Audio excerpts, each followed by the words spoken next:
Page 245।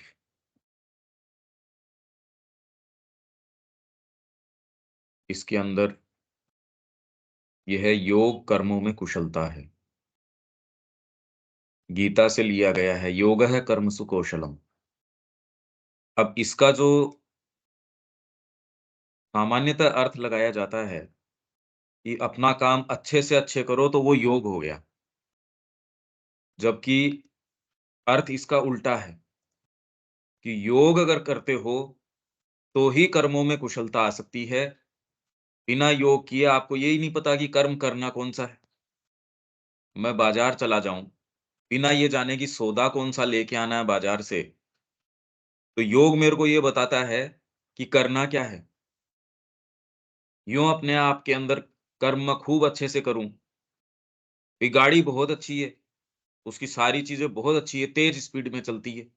गलत दिशा के अंदर अगर आपने चला दी उसको, तो उसकी इफ़ेक्टिविटी नुकसानदायक और हो जाएगी। तो योग कर्मों में कुशलता है। गीता कहती है कि योग कर्मों में कुशलता है और इस उक्ति से इस प्राचीन सद्ग्रंथ का अभिप्राय यह था कि मन और सत्ता का रूपांतर, जिसे इसने योग की संज्ञा दी है। योग की संज्ञा किसको दी है? मन और हमारे बीइंग का रूपांतर। वो जिस भी स्थिति से चालू करता है, उससे उसका रूपांतर। वर्तमान के अंदर एक संकीर्ण दायरे से शुरू करता है, तो असतो मा सद्गमय, तमसो मा ज्योतिर्गमय, मृत्योर्मा अमृतम गमय। तो ये हमेशा से ही हमारा आरोहण है, मन और सत्ता का रूपांतर जिसे इसने योग की संज्ञा दी थी। अपने साथ एक परिपूर्ण आंतरिक अवस्था तथा योग्यता लाता है। मतलब मन और सत्ता का रूपांतर अब अपने साथ ये क्या लाएगा? अपने साथ एक परिपूर्ण आंतरिक अवस्था तथा योग्यता लाता है। नहीं तो योग्यता नहीं है। मेरे को करना क्या चाहिए? यदि मैं योग युक्त न हूँ, तो मेरे को ये ही नहीं पता कि करणीय कर्म कौन-सा है, अकरणीय कौन-सा है। तो कर्मों के अंदर अच्छे कर्म करना कुशलता नहीं है। योग करना ही कर्मों के अंदर कुशलता लेके आता है। तो परिपूर्ण आंतरिक अवस्था तथा योग्यता लाता है, जिसमें से कर्म का उचित सिद्धांत और कर्मों का उचित आध्यात्मिक और दिव्य परिणाम उसी प्रकार स्वाभाविक रूप से उत्पन्न होते हैं, जिस प्रकार अपने बीज से वृक्ष उत्पन्न होता है। अगर सही चेतना के अंदर, सही एटीट्यूड के अंदर किया जाए, तो सामान्य से सामान्य कार्य भी और परिणाम उत्पन्न कर देगा। नहीं तो जितनी प्रक्रियाएँ हैं योग के अंदर वर्णित हैं, यदि व्यक्ति वो भी करता है, तो भी उसका अपने आप में कोई परिणाम नहीं है। ये तो हम बार-बार, बार-बार पढ़ते आ ही रहे हैं।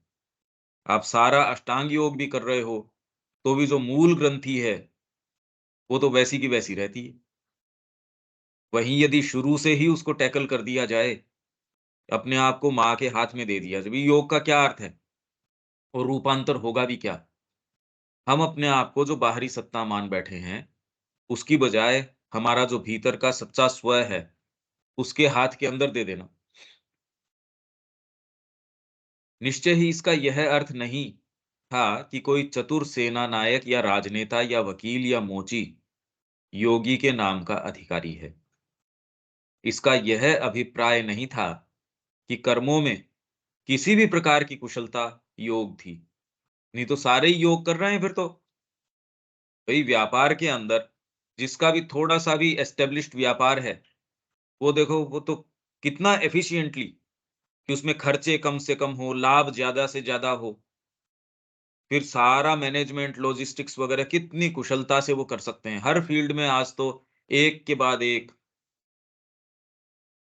अपितु योग से यह वैश्व समत्व तथा भगवदैक्य की एक आध्यात्मिक अवस्था द्योतित करती थी और योगस्थ कार्यकर्ता की कुशलता से इसका अभिप्राय दिव्य और वैश्व प्रकृति, जो कि अहंकार के बंधनों से तथा ऐन्द्रिय मन की सीमाओं से मुक्त हो, की लय के प्रति आत्मा और उसके उपकरणों की पूर्ण अनुकूलनता से था। आत्मा और उसके उपकरण उनकी पूर्ण अनुकूलनता, एकदम उनके अनुकूल हों। बाहरी उपकरण अभी तो अनुकूल नहीं है। तो ये योग ही कर्मों में कुशलता है। इसका ये नहीं तो जनरली इसका उल्टा अर्थ लगाया जाता है। रविकांत जी इसके अंदर बात कोई?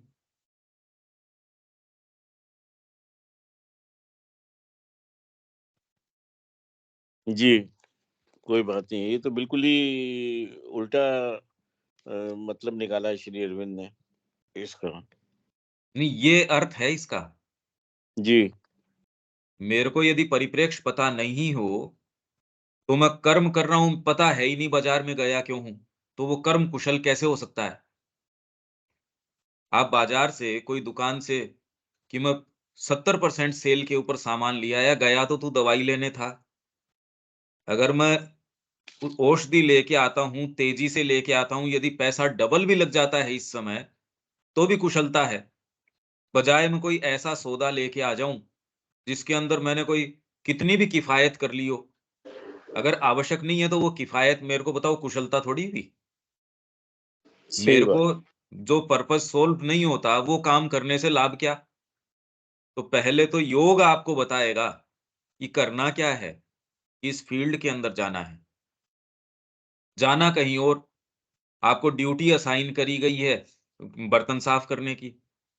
आप जो है डॉक्टरी में अपनी महारत दिखा रहे हो। अरे तो माँ ने तो असाइन करी एक, तो मेरी कुशलता तो इसमें होनी चाहिए। पहले तो हूबहू माँ का निर्देश क्या है, वो पता करें और फिर उसको एग्ज़ीक्यूट करें। जो भी मेरे को गिवन रिसोर्सेज़ हैं, उनके माध्यम से। ये योग के अंदर कुशलता का मानक है। मतलब योग ही कर्मों में कुशलता है। कर्म अपने आप में कि फिर तो सारे के सारे ही कुशल हैं। कोई अच्छा मोची हुआ, कोई क्राफ्ट्समैन हुआ, कितने-कितने हाथ के कारीगर हैं। कोई कलाकार है, कोई संगीतकार है, कोई साहित्यकार है। ये तो जनरली कन्फ्यूज़ कर बैठते हैं इसको, योग से। इन चीज़ों को, ये तो कला को, साहित्य को, संगीत को योग से कन्फ्यूज़ कर बैठते हैं। जबकि योग तो इनसे बहुत महत्तर चीज़ है। कोई भी चीज़ को योग बनाया जा सकता है, कोई भी चीज़ को। हमारा पॉन्डिचेरी आश्रम तो इसका उदाहरण है जीवंत। वहाँ तो कोई बैठ के ऐसा सच ध्यान करता दिखा नहीं। या माँ ने कभी कोई ऐसी जो पद्धतियाँ हैं कि आप ये माला फेरिए, आप ये करिए, वैसी तो है नहीं। ठीक है, आगे चलते हैं इसके अंदर। जी, हमारा आदर्श, मानव जाति के लिए आंतरिक एकता द्वारा, न कि मात्र अभिरुचियों के बाह्य साहचर्य द्वारा ऐक्य साधित करने का आदर्श। अभी वर्तमान में ऊँचे से ऊँचा भी यदि कोई नज़र आता है, बाह्य साहचर्य, अभिरुचियों का, कॉमन इंटरेस्ट्स हैं, तो एक साथ आ गए और उनके द्वारा एक संगठन बना लिया, एक संस्था बना ली कि हमारा एक कॉमन इंटरेस्ट किसी चीज़ थी, उसके आधार पे हम इकट्ठे हो गए। तो खाली मात्र अभिरुचियों के बाह्य साहचर्य है ये। हम दोस्त हैं, एक कॉमन कॉज़ के लिए हमको ऐसा महसूस हुआ, हम साथ-साथ रहने लग गए। फिर एक ग्रुप तैयार हो गया, फिर एक इस तरीके की कम्युनिटी तैयार हो गई। तो मात्र अभिरुचियों के बाह्य साहचर्य, अभी तक तो एट बेस्ट यही है, जो हुआ है वो। तो मानव जाति के लिए आंतरिक एकता द्वारा, न कि जो ये बाह्य साहचर्य है उसके द्वारा, एकता साधित करने का आदर्श, पहली चीज़।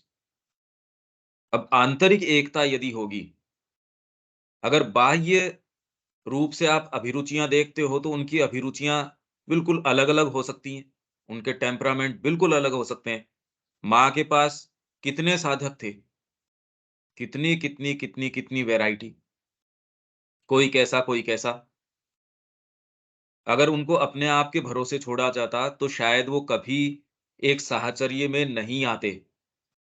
वो कभी एक ग्रुप न बनाते अपने आप के स्तर के ऊपर। कौन-सी चीज़ है जिसने उनको जोड़ा? एक आध्यात्मिक एकता थी, माँ के पास आए थे। इसलिए एक ग्रुप था, वो पूरा का पूरा एक पूरी कम्युनिटी थी, स्पिरिचुअल कम्युनिटी है। तो मानव जाति के लिए आंतरिक एकता द्वारा और यदि आंतरिक एकता है, सच्ची आंतरिक एकता ही वैरायटी को धारण कर सकती है, नहीं तो आप एक कॉमन तरीके की चीज़ लागू करने की कोशिश रखते हैं। एक विचारधारा, देश के अंदर कोई भी एक तरीके की विचारधारा की डोमिनेंस होगी, वो कोशिश ये करेगी सबके ऊपर उसी तरीके की विचारधारा को थोप दिया जाए। इसीलिए भारतीय संस्कृति ने आक्रमण को स्वीकार कर लिया कि आक्रांता आ जाएँ, बजाय इसके कि कोई एक छत्र एक छत्र राज हो और वो ही मतलब सारों को एक ही तरीके के ढर्रे में, और किसी देश में तो फ़र्क नहीं पड़ता इससे। और ये तो फलती-फूलती संस्कृति है। हर एक थोड़ी-थोड़ी दूर के ऊपर अलग तरीके की संस्कृति, अलग तरीके की सारी चीज़, जो विविधता, अनंत विविधता, चिंतन की धाराओं में, जीवन की पद्धतियों में, योग की पद्धतियों में। अब बताइए ये संस्कृति कभी सहन कैसे कर सकती है कि कोई एक छत्र राज आए और एक तरीके के विचार को सारों के ऊपर थोप दे? इसलिए आंतरिक एकता ही ये स्वीकार करती है, आज भी वही बात है। इसलिए श्री अरविंद जो मानव एकता का आदर्श, और वो किसके आधार पे?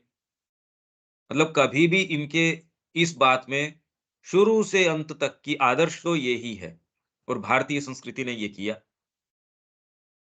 मात्र बाह्य जो अभिरुचियाँ हैं, उसके आधार पे हमने कॉमन एसोसिएशन बना लिया, ये नहीं। अभी तो बेस्ट से बेस्ट हमको ये ही देखने मिलता है। मनुष्य के महज़ पाशविक एवं आर्थिक, अच्छा इस लाइन के अंदर बात कोई, क्योंकि ये अलग-अलग चीज़ें आ रही हैं, ये सेमीकोलन लगा के, क्योंकि इसमें अलग-अलग ये तरीके की चीज़ें हैं।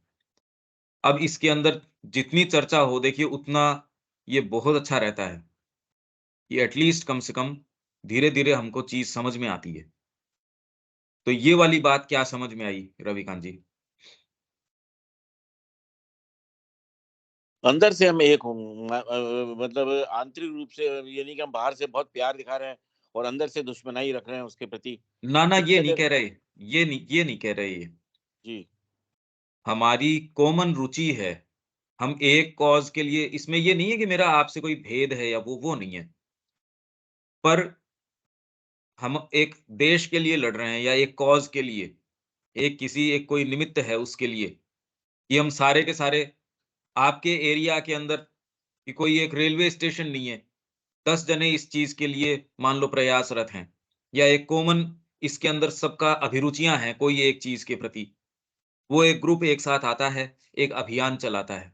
मैंने तो एक बहुत ही इसका छिछला-सा उदाहरण दिया, पर अभिरुचियाँ हैं, किसी की संगीत के अंदर हो सकती है, तो एक ऐसा एसोसिएशन, वो सारे कहते हैं ये ग्रुप ही इस तरीके का है, एक समय मिलता है।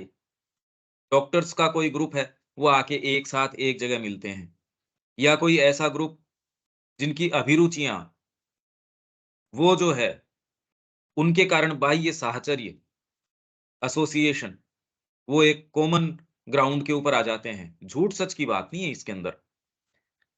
अब यदि वो साथ में आते हैं, किस तरीके से वो चलेंगे, उनकी एकता का आधार आंतरिक है नहीं। तो वो जैसे उसके अंदर हम ऐसे एसोसिएशंस के अंदर देखते हैं, अगर एट बेस्ट भी हो, देश की सेवा के लिए कर रहे हैं, किसी कॉज़ के लिए कर रहे हैं, कि हमको ये करप्शन के खिलाफ हमको आवाज़ उठानी है, तो देखो कैसे-कैसे लोग इकट्ठे हो गए। तो कोई आंतरिक एकता थोड़ी थी, ये तो मात्र अभिरुचियों के बाह्य साहचर्य, उसके द्वारा कि एक टीम आई, जी हम इस कॉज़ के लिए इकट्ठे हुए। इसके अंदर इस एरिया के अंदर पानी की समस्या है, तो पूरा एक ग्रुप आ गया, जो हम जगह-जगह गाँवों में जाके, और कोई एनजीओ खड़ा कर लिया उन्होंने, या कोई ऐसी चीज़ खड़ी कर ली, पर उसमें कोई आंतरिक एकता नहीं है।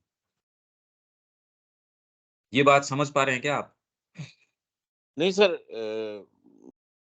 आंतरिक एकता फिर क्या है?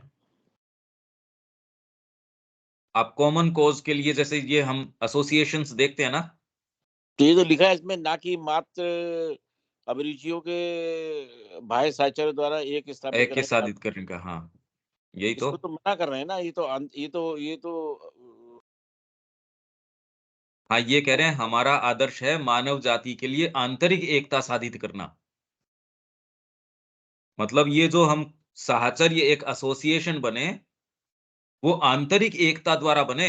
इसका उदाहरण जैसे मैंने दिया पांडिचेरी आश्रम में माँ के एक कॉज के लिए लड़ रहे हैं, किसी एक जैसे सोसाइटी का कोई काम लेके चल रहे हैं, हुँ। तो वो आंतरिक एकता हो गई। इस सोसाइटी के काम के लिए हम सब लोग मिलके एक काम कर ये रहे हैं। सोसाइटी वाली इतनी कोई बात नहीं है, क्योंकि नहीं, उसके एक अंदर उदाहरण मात्र दे ये उदाहरण दे रहा बाह्य अभिरुचि है खाली।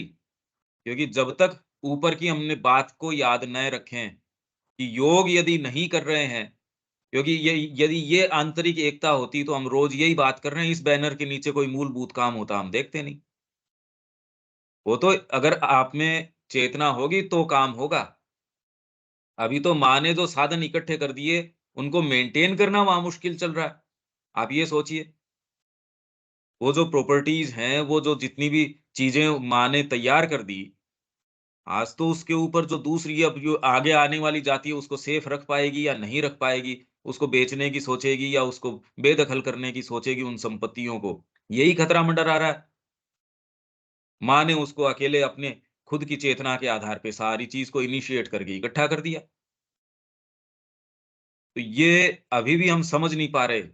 ये जो है, ये उदाहरण जब तक आप आंतरिक जीवन नहीं जीते, ये समझना इसीलिए तो मैंने यहाँ रुक गया मैं इस एक लाइन के अंदर। ये अभी देखने नहीं आ रहा। आध्यात्मिक जब तक आप और उसके आधार पे मानव जाति के लिए ये आदर्श, ये एकता इस आधार के ऊपर, ये अभी तक ये आदर्श है, जिसका प्रारूप कुछ हमको पांडिचेरी आश्रम में माँ और श्री अरविंद के सानिध्य में दिखा। बाकी हाँ, आध्यात्मिक कम्युनिटीज़ हैं, मानव जाति एट लार्ज के लिए तो अभी तक कोई एज़ सच है नहीं। आध्यात्मिक ग्रुप्स हैं, एक गुरु है उसके पास जितने भी 100, 200, 500, 1000 जो उनके शिष्य हैं, कोर ग्रुप की बात कर रहा हूँ। यूँ तो मान लीजिए सद्गुरु है, उसके पूरे विश्व के अंदर बहुत सारे अनुयायी हैं, पर कोई क्लोज़ एसोसिएशन के अंदर हैं, ऐसा नहीं है कि वो एक साथ रह रहे हैं। वो तो फिर बाद में कम्युनिटीज़ आश्रम के अंदर है। वही जैसे आपके ये शांति कुंज है, उनका एक पूरा फैला हुआ है, पर उसके अंदर एक साहचर्य वाली बात है। वो तो एक बाह्य अभिरुचियाँ, हाँ, उसमें कुछ आंतरिक भी है। और माँ का तो जितना कॉन्सन्ट्रेशन वहाँ था, वो तो प्योर एकदम। पर मानव जाति एट लार्ज के लिए अभी तक तो आई नहीं है बात। आप समझ पा रहे हैं मैं क्या बोल रहा हूँ? सर, कन्फ्यूज़न है इसमें। मैं तो आ मैं हाँ, क्या क्या कन्फ्यूज़न है आप बोलते रहिए। आंतरिक एकता तो यही है ना कि साहब हम अंदर से जो है हमारे अंदर आप हम हमारे अंदर एक एकता होनी चाहिए कि हम सब एक हैं। कॉमन कॉज के लिए तो ये बिल्कुल सही है कि मैं उसका उल्टा समझ रहा हूँ, ना कि मात्र अभिरुचियों के बाह्य साहचर्य द्वारा। मतलब बाहर बाहर से हम किसी कॉमन कॉज के लिए लड़ रहे हैं, ये बात नहीं कह रहे हैं। वो कह रहे हैं कि आंतरिक एकता हमारे अंदर होनी चाहिए। मैं ये चाहिए की बात नहीं है, ये कोई आदर्श है ये। चाहिए मतलब जब तक आपको कोई दूसरा नज़र आता है, आप एकता साधित नहीं कर सकते। जब तक आपको ये लगता है कि मैं आपका भला कर दूँ, आप मेरा भला कर दें, तब तक एकता साधित नहीं हो सकती। जब आपकी तादात्म्यता अपनी अंतरात्मा के साथ, माँ के साथ, तब आप एक्चुअल में आप करते नहीं, ये होती है। इसीलिए ये बात हमको समझ नहीं आ रही। आप सोच के थोड़ी कर सकते हो। भई ये करी कैसे जा सकती है? मतलब इसीलिए तो इसके ऊपर अटक गया। आप शुरुआत कहाँ से करो? हमने पढ़ लिया ये आदर्श है। अब अगर ये करना शुरू करें हम, पहला कदम हमारा क्या होगा? ये बताइए?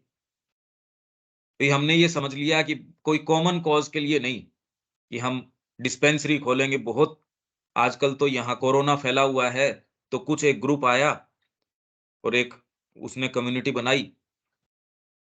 तो ये अभिरुचियों का बाह्य साहचर्य नहीं है, ये तो आंतरिक एकता है। हाँ जी, रविकांत जी। आंतरिक एकता एक शब्द से आंतरिक एकता है, इसके मायने हाँ, क्या हो? हाँ, सिर्फ़ एक शब्द। आंतरिक एकता मतलब मानव जाति के लिए आदर्श है ये। अभी मानव जाति की एकता का अभी आधार एकता तो है भी नहीं मानव जाति के अंदर। मानव जाति के लिए आदर्श है ये। आंतरिक एकता। अभी एकता हमारी किस आधार के ऊपर है? अभी हम थोड़ा बहुत एक-दूसरे से एकत्व महसूस कर पा रहे हैं। हम ये कह रहे हैं भई माँ श्री अरविंद के भक्त हैं, इसलिए हम भाई-भाई हैं। पर वो एक स्तर तक फीलिंग तक ठीक है, पर एक्चुअल के अंदर तो ये देखने बहुत कम मिल रहा है। आपस में इंटरैक्शंस देखिए, तो अभिरुचियों का बाह्य साचर्य ही है एक ज़्यादा से ज़्यादा। एकता कहाँ है आंतरिक? और मानव जाति के लिए? ये तो देखने ही नहीं मिल रही। ये बता रहे हैं कि मानव एकता किस आधार के ऊपर एकीकृत करी जा सकती है। यदि आप उनकी क्षमताओं के आधार पे, इसीलिए जो फ्रेंच रेवोल्यूशन आई, उसने 3 आदर्श हमारे सामने दिए, लिबर्टी, इक्वालिटी और फ्रेटर्निटी। मतलब स्वतंत्रता, भ्रातृत्व और फ्रीडम। लिबर्टी, इक्वालिटी और समानता। सब समान हैं, इसमें कोई ऊँचा-नीचा नहीं है। पर अब समानता को आप यदि एग्ज़ीक्यूट करो, कैसे करोगे? क्योंकि समानता, आप ये कोशिश करोगे सारों को समान अधिकार देना चाहिए, सारों को साधन-संसाधन समान देने चाहिए, या फिर आप लिबर्टी, स्वतंत्रता, सारों को समान देने की कोशिश करोगे। सबको समान स्वतंत्रता है, समान अधिकार है, पर ये दोनों ही अपने आप में नहीं किए जा सकते। स्वतंत्रता के नाम पे आज देखो क्या-क्या चीज़ें चल रही हैं। तो जब तक फ्रेटर्निटी, भ्रातृत्व न हो, घर के ऊपर 4 जने हैं, 1 जना अपंग है, तो भी कोई पीड़ा नहीं होती उसको। आजीवन कोई भी दिक्कत उसको नहीं होती कि मैं हूँ तो क्या दिक्कत है? और वहीं थोड़ा-सा स्वार्थ आना शुरू हो जाए, तो घर के ऊपर जो एक एक व्यक्ति है, उसकी ही देखभाल नहीं हो सकती। मानव जाति की या कोई ग्रुप की या वो बात तो छोड़िए। और फ्रेटर्निटी है, श्री अरविंद ही कह रहे हैं, और कब उन्होंने कहा था, आज तक ये बात नहीं समझ में आ रही। हम जितनी चर्चाएँ सुनते हैं, राइट, मेरे को बोलने का राइट है, सबको फ्रीडम है बोलने की, और उस फ्रीडम के नाम पे हम कहाँ उतर आए?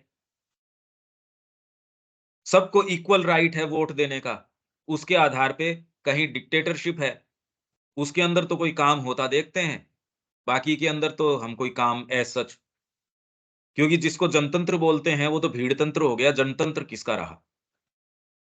भई घर के ऊपर यदि आपके भोजन माँ और पिताजी के आधार पे या उनकी विवेक के आधार पे न बने, और वोटिंग अगर कर ली जाए घर के ऊपर, कि सबको समान अधिकार है, समान स्वतंत्रता है,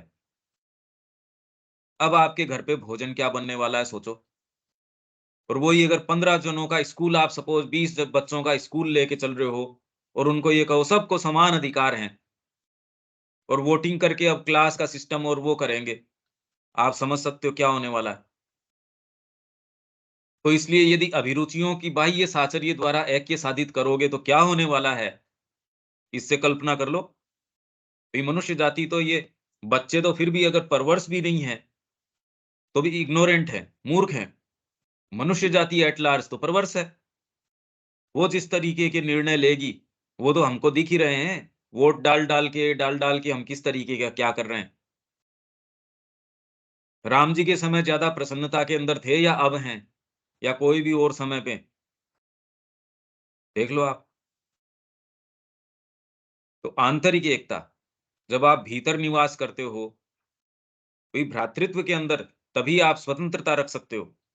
घर के ऊपर सारे पूरे स्वतंत्र हैं, अगर माँ का शासन चल रहा है, पिता का शासन चल रहा है।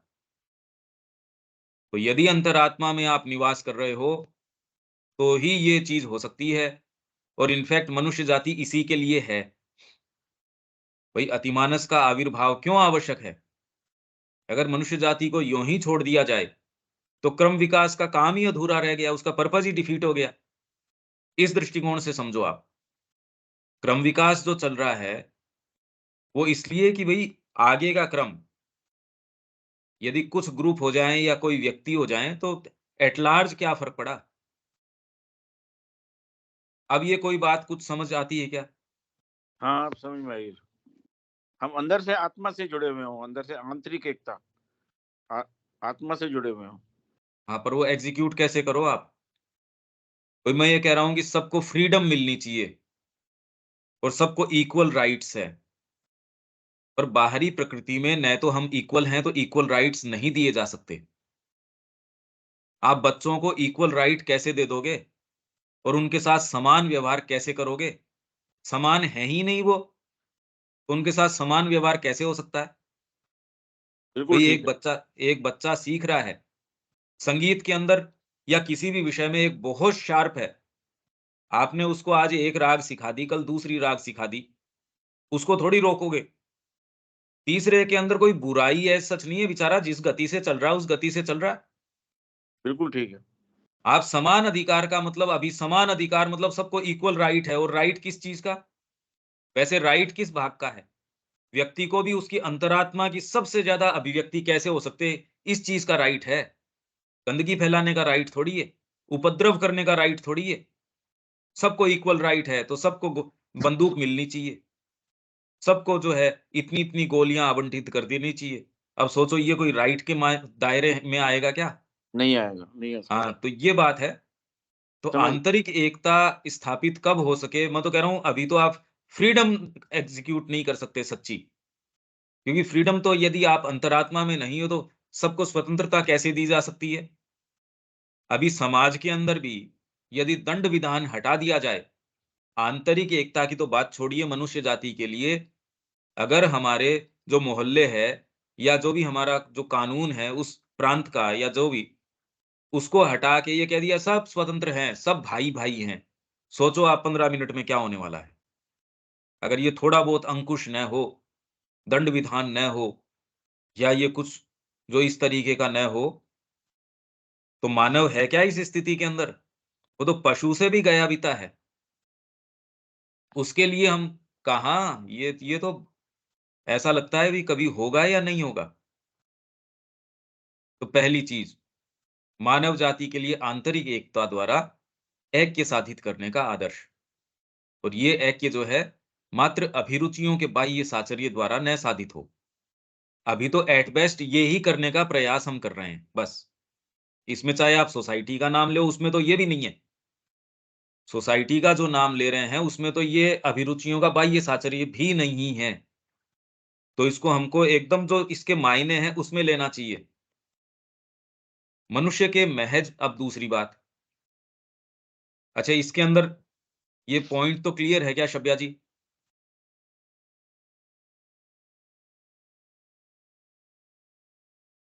क्लियर नहीं हुआ अभी अभी। बोलिए क्या बात नहीं समझ में आई या आपको क्या समझ में आया? हम ये आंतरिक एकता मतलब का मतलब हम अभी यही समझे कि अभी मानव हम जाति की एकता किस पे आधारित है? अगर मानव जाति को एक करना मानव चाहें, जाति अभी कई वर्गों में बटा हुआ भी है। पहला छोटा वर्ग लीजिएगा तो घर परिवार में बटा, फिर जाति में बटा है, समाज में बटा है, देश में बटा है। हुँ। अभी तो कई जात में बटा है हाँ, और तो अभी आप क्या संगठन सोचते भी हैं बढ़ रहा है इसमें इसी आधार। शब्या जी, हम्म, आप हम्म, क्या सोचते हैं कि श्री अरविंद ये कह रहे हैं कि एकता का अर्थ फिर बाद में आपके परिवार नहीं होगा, प्रांत नहीं होगा, स्टेट नहीं होगा, नहीं सब राष्ट्र रहेगा। नहीं होगा?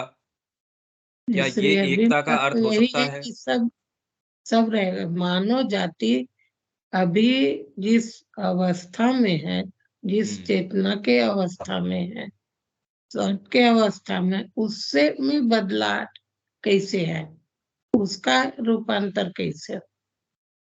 हाँ, तो उसी का हम उदाहरण तो यहाँ मैं आपको दे रहा था। मैं उसी का उदाहरण एक परिवार के रूप में दे रहा हूँ मैं आपको। मानव जाति हम कह रहे हैं वसुधैव कुटुम्बकम, ये पूरा एक एक विशाल मतलब कुटुंब है।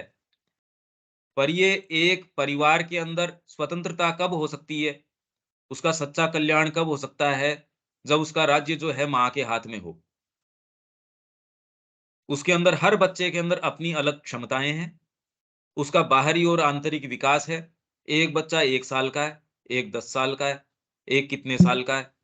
उसके अंदर माँ जानती है किसके साथ कौन-सा व्यवहार करना है। वैरायटी नहीं खत्म हो रही इसके अंदर। हम कोई सारों को कि ये चीज़ें इनफैक्ट बढ़ जाएगी। सच्ची स्वतंत्रता, सच्ची एकता जब आएगी, उनको इस चीज़ की आवश्यकता नहीं है। आपका वोट देने का सिस्टम, आपका राज्य चुनने का सिस्टम, ये सब बिल्कुल खुला हो जाएगा। जैसे बाज़ार पहले जितना स्ट्रिक्ट था, कितना खुला हो गया, कहीं से कोई चीज़ मँगा लो, कहीं से कोई चीज़ खरीद सकते हो। धीरे-धीरे यदि ये चीज़ होती है, इसके अंदर स्वतंत्रता और बढ़ती जाएगी, पर वो तभी हो सकती है, स्वतंत्रता तभी सहनीय हो सकती है, जब आप अंतरात्मा में निवास करें। इसीलिए मैंने ये कहा कि अंतरात्मा में निवास किए बिना हम सोचे कि मैं आपसे प्रेम कर लूँ। कैसे कर लूँ? यदि मेरा अपनी अंतरात्मा से साक्षात्कार नहीं है, यदि मैं माँ से प्रेम नहीं करता, तो मैं किसी से भी प्रेम करने की स्थिति में हूँ ही नहीं। इनफैक्ट मेरा किसी के नज़दीक जाया भी सेफ नहीं है। ये बात हम समझने के लिए तैयार नहीं हैं। तो इतनी देर से मैं यही बता रहा हूँ कि भ्रातृत्व यदि नहीं हो, परिवार का मैंने आपको एक उदाहरण दिया कि हम्म, वहाँ एक एक परिवार का सेंस है। भाई है मेरा, ये मेरी बहन है, ये पत्नी है, ये है। पर इनफैक्ट देखो शादी के बाद में यदि थोड़ा-सा अहंकार आ जाए, तो भाई-बहन के बीच में खटास आ जाएगी रिश्तों के अंदर। उसके संपत्ति को लेके, पहले ऐसी कोई बात नहीं थी। जैसे ही थोड़ा-सा इसके अंदर भ्रातृत्व के अंदर थोड़ा-सा अंतर आता है, बहनें खिलाफ हो जाएँगी, भाई भाई का खून कर रहा है। क्योंकि वो जो सेंस था ना भ्रातृत्व का, वो खत्म हो गया। उसी ने आपको थोड़ा सैनिटी दे रखी थी।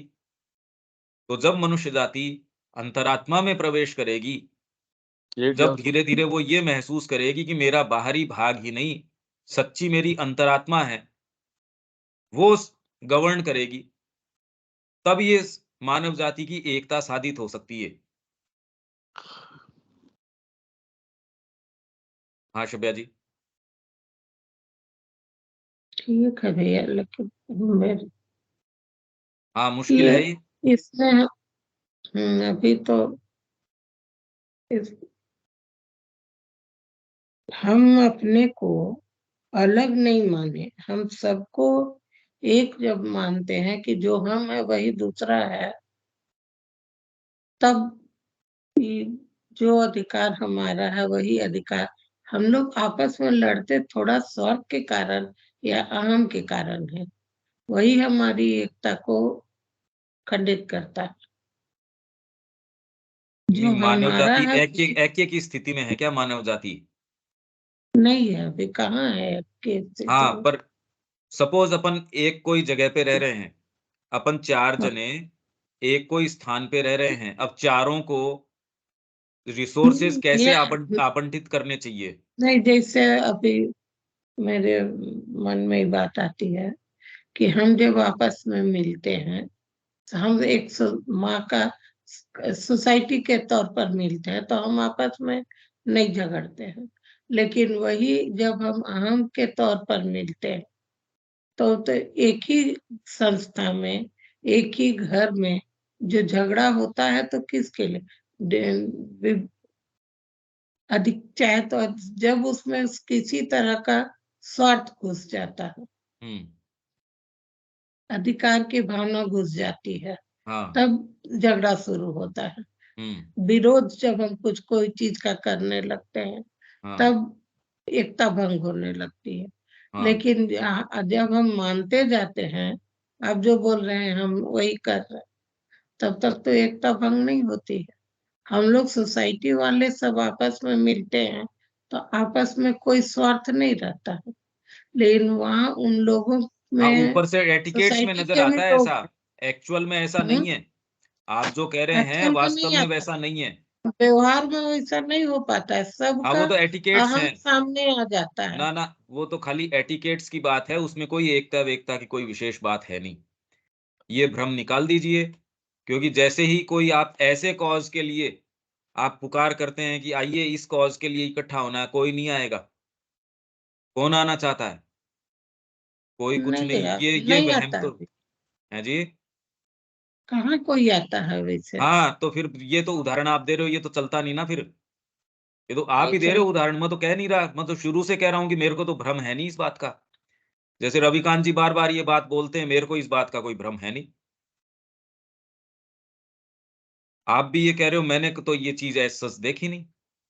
अब माँ के प्रति जिनकी जो है, ठीक है वो सुखनी। बाकी तो अंतर्विरोध तो हर व्यक्ति के स्वयं के अंदर है। वो यदि ये चाहे, जब तक एक हाथ चाहे कि मैं गलती से भी दूसरे हाथ को न मारूँ, समझदारी तो हो सकती है। पर एकता का भान यदि ये हो, ये खतरा आपके एक हाथ को हो कि वो दूसरे को मार सकता है, हाँ, वो अपने को कंट्रोल रखेगा। वो बहुत समझदार है, मारेगा नहीं, पर तब तक एकता का आधार कभी नहीं बन सकता। जब तक आप एक देह के अंग नहीं बन जाते और वो है अंतरात्मा, जब तक आप ये सोचते हो कि मेरे अहम नहीं है, मैं तो ऐसे हूँ, वो दूसरा ऐसे है, तब तक इसका आधार ही शुरू नहीं होता। हाँ, अब क्लियर हुआ। इसका आधार यदि मैं ये कह दूँ, जब तक मेरे को ये लगता है कि ये रिसोर्सेज़ इसको मिलने चाहिए या आप रिसोर्स के माध्यम से देखते हो, जब तक आप अंतरात्मा से तादात्म्य नहीं हो, तब तक तो व्यक्ति के आधार पे ही शुरू नहीं होती ये चीज़। हुँ, आप कोई संस्था आपने बनाई, आप कैसे एग्ज़ीक्यूट करेंगे उसके अंदर कि सारे स्वतंत्र हों। आपने एक संस्था बनाई 10 जनों की, उसमें भी आप आंतरिक एकता नहीं स्थापित कर सकते, यदि आप माँ से युक्त नहीं हैं। कहने पढ़ने तो चल ही रहा है, यही तो प्रॉब्लम है। लोग पढ़ भी रहे हैं, कह भी रहे हैं, पर मैं तो कह रहा हूँ आप प्रैक्टिकल में खाली एक कल्पना करो ना। माइंड की ये फैकल्टी है कि वो अपने सामने चित्रण कर सकती है, तो आप चित्रण करो। आपके पास 10 जने ऐसे आ गए जो ये कह रहे हैं हम आपके सानिध्य में जो आप कह रहे हैं वो काम करेंगे। अभी नहीं है हमारे पास एक भी। आप ये क्यों नहीं हुँ, देख पा रहे? इसलिए 2 जने की ही एकता अभी तो नहीं हो रही, आप तो मानव जाति की कहाँ एक ग्रुप नहीं हो रहा। जहाँ आध्यात्मिक वैसे में तो अभिप्सा भ लेके हाँ वैसे जी, में तो भैया अपने आप में भी एकता नहीं है। हाँ, अभी अपने आप में भी तो हम बँटे हैं। वही माइंड मैं कुछ कह रहा हूँ। कहता है, वाइटल कुछ कहता है, शरीर हाँ, कुछ कहता है। हाँ, जब सब साइकिक का यंत्र बन जाए, तभी वो पहले स्वयं एकत्रित हों तब तो हाँ, यही बात है। उसका पहले तो प्रभाव स्वयं होगा। के अंदर जो आत्मा का शासन है, यही तो बार-बार मैं शुरू से यही कह रहा हूँ, जब तक घर के अंदर माँ का शासन नहीं होगा, भई माँ का यदि शासन न हो तो बच्चों का पेट भी नहीं भरेगा। और वहाँ अगर वोटिंग का सिस्टम कर दिया जाए, ये बेवकूफ़ी कर दी जाए कि सबको इक्वल राइट है, घर के ऊपर अनुशासन रहेगा या निरंकुशता हो जाएगी। तो ये ही अगर एक परिवार में ये चीज़ नहीं हो सकती, जबकि वो तो जुड़े हुए हैं इस भाव से कि भई ये मेरी माँ है, ये मेरा बाप है। माँ-बाप के लिए है कि ये मेरे बच्चे हैं। तब भी आप उनको डिसिप्लिन ना स्कूल जाना है, इसको इतने भोजन की आवश्यकता है, इसको इतने कपड़े की आवश्यकता है, इसको इतने की आवश्यकता है। कोई अपंग है तो भी कोई दिक्कत नहीं है। सारी चीज़ कितनी सुचारू तरीके से अगर थोड़े रिसोर्स हैं, थोड़े में चलती है, ज़्यादा है, ज़्यादा के अंदर चलती है। और वहीं थोड़ा-सा भी उसके अंदर कोई दूसरा तत्व आ जाओ, वो सेंस ऑफ परिवार है, वो थोड़ा-सा उसके अंदर कोई इधर-उधर हो जाओ, फिर देखो भाई-भाई का गला काटने में कोई दिक्कत नहीं हो रही। भाई-बहन का या जिसका भी और किसी दूसरे कोई प्रेमी से अगर उसका हो गया, तो बच्चों का माँ गला काट देती है, अपने पति का गला काट देती है, रोज़ हम ये खबरें तो सुन रहे हैं। हाँ, आप कहाँ मानव एकता की बात कर रहे हो? अभी मनुष्य जाति के एक छोटे से इसके अंदर ये इस चीज़ के लिए तैयार नहीं है। इसीलिए फ्रांसीसी क्रांति की बातें तो बहुत है, पर श्री अरविंद जो मूल बात उसकी बता रहे हैं, जब तक हम अंतरात्मा में निवास नहीं करते, तो न तो तब तक स्वतंत्रता आ सकती और न समानता आ सकती। समान है ही नहीं, समानता कहाँ से आएगी? पर ये मेरे को पता है ये बात, ऐसा थोड़ी क्योंकि दुनिया में समझदार लोग नहीं होंगे या इतना भी नहीं समझ पा रहे, और फिर भी हम आज किस स्थिति में हैं। कब श्री अरविंद ने ये करीब 100 साल से भी 100 सवा 100 साल हो गए इस बात को। हुँ, 14 के अंदर या कब उन्होंने ये बात लिखी होगी, 14 से 20 के बीच में कहीं। अब ये देखो आप, इतने साल से भी ये बात समझ में नहीं आ रही। भई अर्ली कल्चरल राइटिंग में हमने पढ़ी थी फ्रांसीसी क्रांति और उसके अंदर बिल्कुल क्लियर कट और जगह-जगह उन्होंने ये कहा है ये खाली भ्रातृत्व के आधार के ऊपर, ये जो ट्रायंगल है, वो खाली ब्रदरहुड के आधार पे खड़ा हो सकता है। आपने जो सोसाइटी का उदाहरण दिया, मैं तो उसमें देखता नहीं। हाँ, एक कॉमन सेंस है ये तो, एटिकेट्स हैं बस, व्यवहार तक है। आप कोई ऐसे कॉज़ के लिए बुलाओ, कोई आता है क्या? देखो पता चल जाएगा। अब इसके अंदर आगे है, ये थोड़ा-सा आप इसका मंथन कीजिएगा और इसमें यदि कर प्रश्न हो तो मैं कल भी लेने के लिए तैयार हूँ, क्योंकि ठीक है इसके भैया। इसके बिना मानसिक तैयारी नहीं हो सकती। हमने खाली हम्म, सुन रखी है कि आत्मा में जाना चाहिए, ये करना चाहिए। अभी तो ये एक पहले ऐसी चिड़िया बोध है जिसका आत्मा हाँ जी, आत्मा का बोध हो जाए तब ना, बोध तो अभी हुआ नहीं, केवल ये मानसिक बोध है कि आत्मा है कुछ। इसको सर हम इंग्लिश में ऐसे भी कह सकते हैं, यूनियन विद द डिवाइन।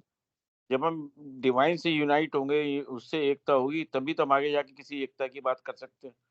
पहले हम अब अंदर नाम से डिवाइन नाम कुछ भी ले लो, डिवाइन उससे तो क्या आप फ़र्क पड़ता हैं है? भैया। नाम आप उसका कुछ भी ले लो, सेव का नाम मैं 20 और नाम रख लूँगा, मेरे को तो मुँह में रख के मैं जब उसका टुकड़ा चबाऊँगा तब स्वाद आएगा। देखो सीधी बात ये है। आप नाम उसके कुछ भी रख लो, अंग्रेजी में रख लो, चाहे फ्रेंच में रख लो, चाहे किसी में भी रख लो। जब तक हमें मैं जीना उसको पड़ेगा। मुँह में रखता नहीं और उसको चबाता नहीं और उसका रस नहीं लेता, तब तक तो स्वाद आता नहीं। अब आप कोई भी नाम रखो, उसका क्या फ़र्क पड़ता है? बिल्कुल सही है, बिल्कुल क्लियर हो गया वैसे तो एक तरीके से ये। नहीं, मैं नहीं, समझ मुश्किल है ये। ये बात मुश्किल है, क्योंकि पहले तो प्रश्न करना शुरू करो कि ये अगर मैं ऐसी सोसाइटी करूँ या ऐसे 4 जने इकट्ठे हों, अब उसमें जो अराइज़ होने वाली चीज़ें हैं, वो क्या होंगी? माँ ने किस आधार पे उन सारों को, कोई सामान्य व्यक्ति थे क्या? कैसे-कैसे व्यक्ति आए थे उनके पास? और आपस के अंदर यदि उनको यूँ छोड़ दिया जाए, वो तो एक साथ रह ही नहीं सकते। और मास रियरिंग के पास कहीं कोई दिक्कत नहीं है, सारे बैठे हैं आराम से। कौन-सी चीज़ थी? स्पिरिचुअल पावर था। भारत के अंदर ऋषि की प्रेजेंस थी जिसने पूरे देश को बाँधे रखा था। एक ऋषि की प्रेजेंस इनफ है। इसलिए करना क्या चाहिए, यदि आपको व्यक्तिगत स्तर पे, सामाजिक स्तर पे, राष्ट्रीय स्तर पे यदि करना भी हो, तो ये हमारे सामने है, भई ये कर लो, बस। और करे कौन? भई हम कितने लंबे समय से, आपका कितना जीवन काल जिसमें इतने समय से हम पढ़ते ही आ रहे हैं। पर ठीक करना है तो वो अब अपने को अभी है। अब है कि अभी तक अपने को जो है मन प्राण शरीर, ये तो अभी अभी हम लोग को डिफरेंस थोड़ा थोड़ा समझ में आ रहा है। सहायक हैं ये आत्मा आपके। आत्मा ये तो खाली अभी हम पहुंचे ही नहीं। इससे कुछ नहीं होता शब्या जी। ये जब तक इन्हीं भाषाओं में लगे रहेंगे, कुछ भी नहीं होगा। शरीर नहीं, को छोड़ के कहाँ प्रैक्टिकल चले करने जाओगे? का अब हमको अपने अपने वहां तक जाना है। अरे पर शरीर को छोड़ के, प्राण को छोड़ के जैसा है वैसा है। इसलिए केंद्रितता इस यहाँ से शुरू नहीं होती। केंद्रितता तो इससे है कि मैं माँ के बिना नहीं रह सकता। अपने आप ही अलाइनमेंट में आ जाएँगे। इनको अपने आप के स्तर पे आप कहाँ से कर लोगे? पावर है नहीं मेरे पास। पावर तो समर्पण किया, फिर तो साधन है ये। अभी सेफ्टी है। अगर ये न हो, आप क्या करो?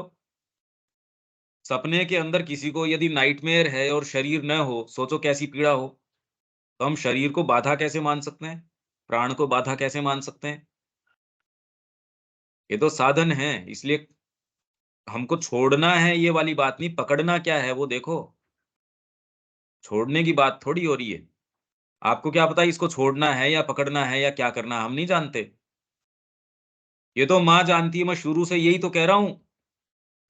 अरे सारे बच्चे अनुशासन में आ जाएँगे माँ के आते ही, उपस्थिति होते ही। आप फिर बाद में बच्चों को अनुशासित करने की बात कर रहे हो, माँ घर के ऊपर है नहीं। आप श उसको सही केंद्र को सही जगह से शुरू करो ना। अगर माँ घर के ऊपर होगी, अनुशासन अपने आप आ जाएगा।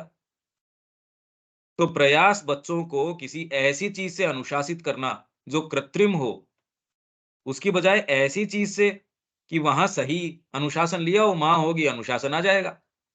2 रोटियाँ भी होगी तो आवंटन बिल्कुल सही-सही होगा। 1 होगी तो भी किसको मिलनी चाहिए, उसका सही आवंटन हो जाएगा।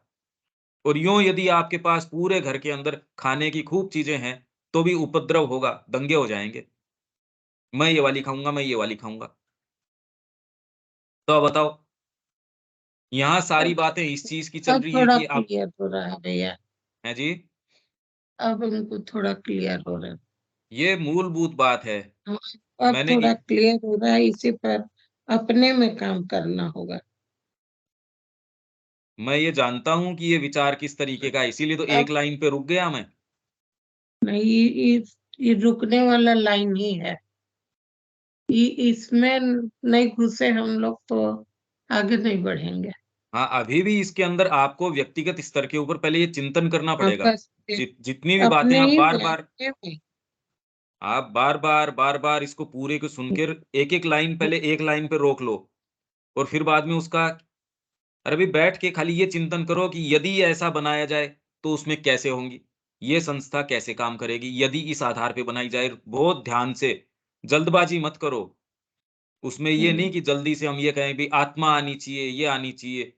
लोगों ने हम्म, एक्चुअल हम तो खाली बोल-बोल रहे हैं, लोगों ने आत्मा प्रयास किए हैं ये। मानना चाहिए। ठीक है, आगे चलते हैं। मनुष्य के महज़ पाशविक एवं आर्थिक जीवन में से या महज़ बौद्धिक एवं सौंदर्यात्मक में से आध्यात्मिक जीवन के वैभवों में पुनरुत्थान का आदर्श। अब ये ऊपर वाला तो चलो ठीक है, आपने कुछ कहा। अब ये एक्सप्लेन कीजिए रविकांत जी, शाब्दिक अर्थ क्या है इस लाइन का?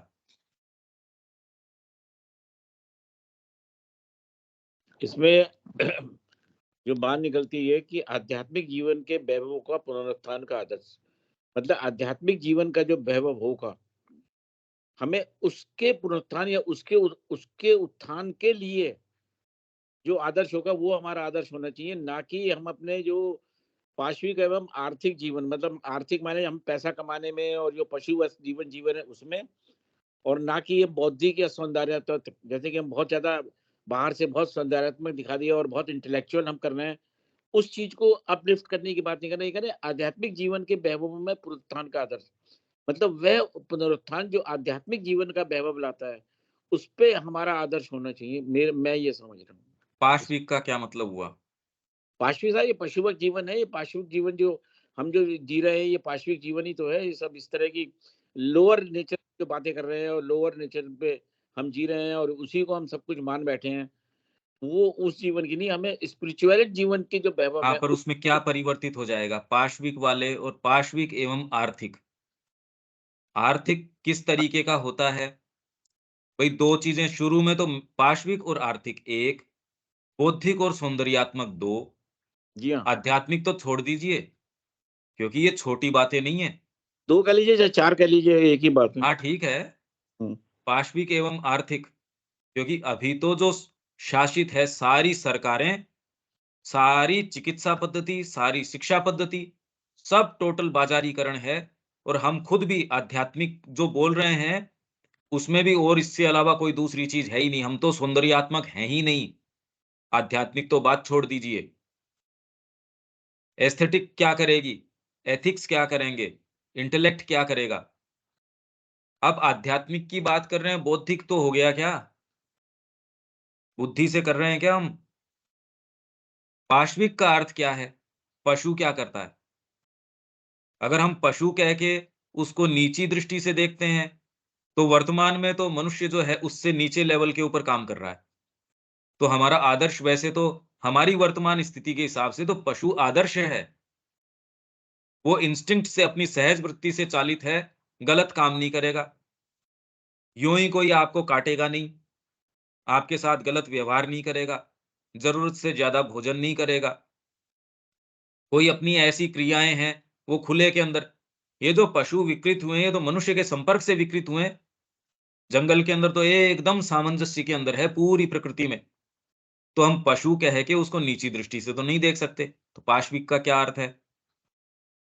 आर्थिक जीवन, तो वहाँ अलग-अलग डिपार्टमेंट माँ ने खोले। माँ को क्या पैसे की आवश्यकता नहीं थी? तो हम आर्थिक सिस्टम है क्या उसको हटा सकते हैं? अगर ये नहीं हटा सकते, तब तो ये खाली कहना ही है। श्री अरविंद खाली एक ऐसी चीज़ कह रहे हैं जो इम्प्रैक्टिकल है।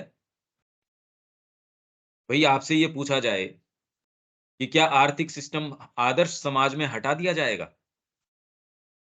उसके अंदर क्या फिर बाद में बार्टर सिस्टम आ जाएगा? कि आपने कोई चीज़ तैयार करी, आपने दे दी, किसी को चीज़ चाहिए, वो आपको दे के चला गया। क्या ये सिस्टम वापस आएगा? क्या सिस्टम होगा? क्योंकि सारे लोग तो सारा ही काम अपना करें, कपड़ा भी बुनें, अनाज भी पैदा कर लें, या हम फिर से उसी स्टेज के ऊपर चले जाएँ, क्या ये कह रहे हैं? तो आर्थिक जीवन है वो होगा, नहीं होगा, क्या होगा? आप तो एक-एक शब्द में आओ ना। पाशविक का पहले तो पाशविक का क्या अर्थ है? पाशविक जीवन का अर्थ क्या है? और आर्थिक जीवन?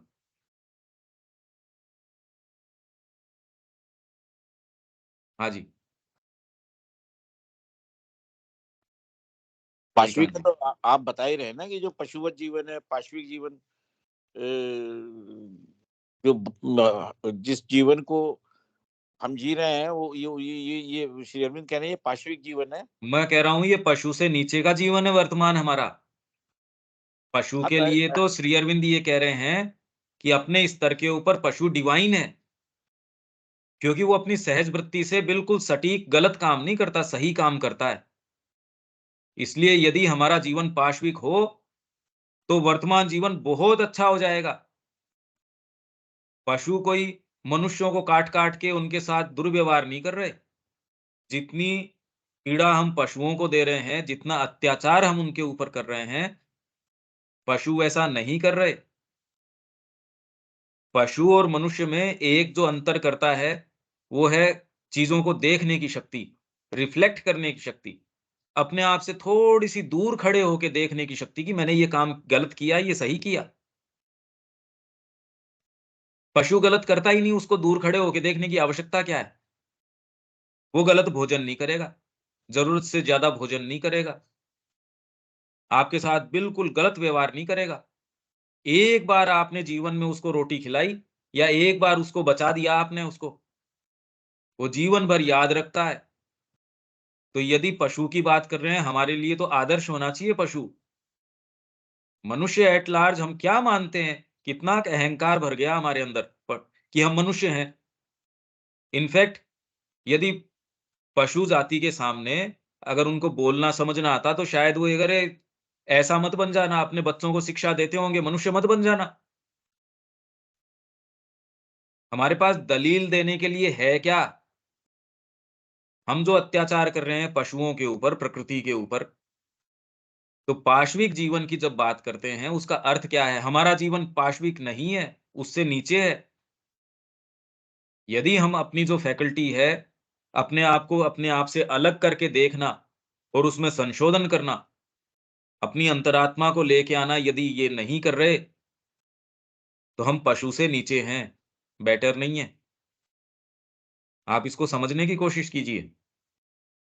पशु अपनी जो-जो क्रियाएँ हैं भोजन की या प्रोक्रिएशन की, वो इस तरीके से नहीं करता जैसे मनुष्य करता है।